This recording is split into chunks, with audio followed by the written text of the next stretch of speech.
BRS party legal cell Lakshman గారు అయితే మనతో ఉన్నారు. సార్, ఎలా చూస్తా ఉన్నారు? ఈ కేసు సంబంధించి అరెస్ట్ చేయడానికి కూడా పోలీసు వాళ్ళు బీఆర్ఎస్ భవన్కి వచ్చిన పరిస్థితి కనబడతా ఉంది. ఈ పరిణామాలను ఎలా చూడొచ్చు? క్లియర్గా ఇక్కడ సింగరేణి భవన్కి సంబంధించి ఆనంద్ గారు ఇచ్చిన కంప్లైంట్, ఇది కంప్లైంట్ బేస్ చేసుకొని ఎఫ్ఐఆర్ చేయాలి పోలీసు అధికారులు. అది బిఎన్ఎస్ఎస్ యాక్ట్, అది కాన్స్టిట్యూషన్. అంటే ఒక ఇండియన్ సిటిజన్కి కాన్స్టిట్యూషన్ ఇచ్చిన రైట్, బిఎన్ఎస్ యాక్ట్ ఇచ్చిన రైట్. ఎక్కడైతే బేసింగ్ ఆన్ ది కంప్లైంట్ ఏదైతే కంప్లైంట్ని ఇన్వెస్టిగేట్ చేయాలి, కంప్లైంట్ బేస్ చేసుకొని ఎవిడెన్స్ కలెక్ట్ చేయాలి.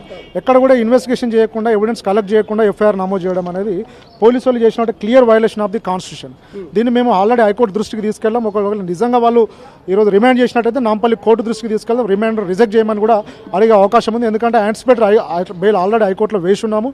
ఎక్కడైతే 326 అనే సెక్షన్ పెట్టారో ఆ దానికి కంప్లైంట్లో ఉన్న ఇంగ్రీడియంట్స్కి ఫ్యాక్ట్కి సంబంధం లేదు కాబట్టి రిమాండ్ని రిజెక్ట్ చేయమని మేము అడిగే అవకాశం ఉంటుంది. అంటే ఈ పరిణామాలు అంటే వాళ్ళు పెట్టిన సెక్షన్లకి ఇక్కడ జరిగిన దానికి ఎలా చూడొచ్చు? అంటే ఓకేనా? అంటే సెక్షన్లు తగిన సెక్షన్లు పెట్టారు అంటే ఒకటి క్లియర్గా మన కంప్లైంట్ బేస్ చేసుకుని పెట్టే సెక్షన్స్ ఏవైతే basing on the complaint below 3 years ఉన్న సెక్షన్స్, కానీ ఇక్కడ 326 అనేది పెట్టి దానికి రెడ్ విత్ 55 అని యాడ్ చేయడం అనేది క్లియర్గా కాన్స్టిట్యూషన్ వైలేషన్, ఇన్వెస్టిగేషన్ ప్రాపర్గా జరగలేదని మనకు కనబడుతుంది. ఎందుకంటే కంప్లైంట్లో లేని అఫెన్స్ని వాళ్ళు క్రియేట్ చేసి చూపించడం, పీడీపీపీ యాక్ట్ను కూడా పెట్టడము, 326 సెక్షన్ పెట్టడం అనేది క్లియర్గా ఇన్వెస్టిగేషన్ ప్రాపర్గా జరగలేదు.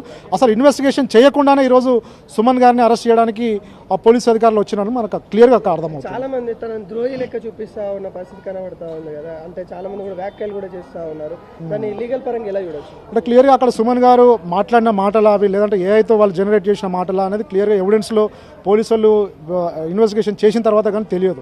జస్ట్ ఇచ్చిన ఒక కంప్లైంట్ బేస్ చేసుకుని ఎఫ్ఐఆర్ చేయడము, ఇప్పుడు అరెస్ట్ చేయడానికి రావడం జరిగింది. ఇదంతా ముందు పరిణామాలు ఏంటి? అసలు లీగల్ చర్యలు ఏం తీసుకుంటారు? బీఆర్ఎస్ లీగల్ టీమ్ రిమాండ్ని ఒకవేళ అరెస్ట్ చేస్తే అరెస్ట్ ఇల్లీగల్ అని చెప్పి మేము కోర్టులో వాదించే అవకాశం ఉంది. అదేవిధంగా రిమాండ్ రిజెక్ట్ చేయమని కూడా కోర్టుని రిక్వెస్ట్ చేసే అవకాశం ఉంది. ఎందుకంటే కంప్లైంట్కి ఎఫ్ఐఆర్కి ఇన్వెస్టిగేషన్ కూడా ఇప్పటివరకు సింగిల్, అంటే జీరో ఇన్వెస్టిగేషన్ చేయకుండా ఎఫ్ఐఆర్ చేయడము, ఇన్వెస్టిగేషన్ చేయకుండా అరెస్ట్ చేయడం అనేది క్లియర్ కాన్స్టిట్యూషన్ వైలేషన్ అని చెప్పి కోర్టు దృష్టికి తీసుకెళ్లే అవకాశం ఉంది.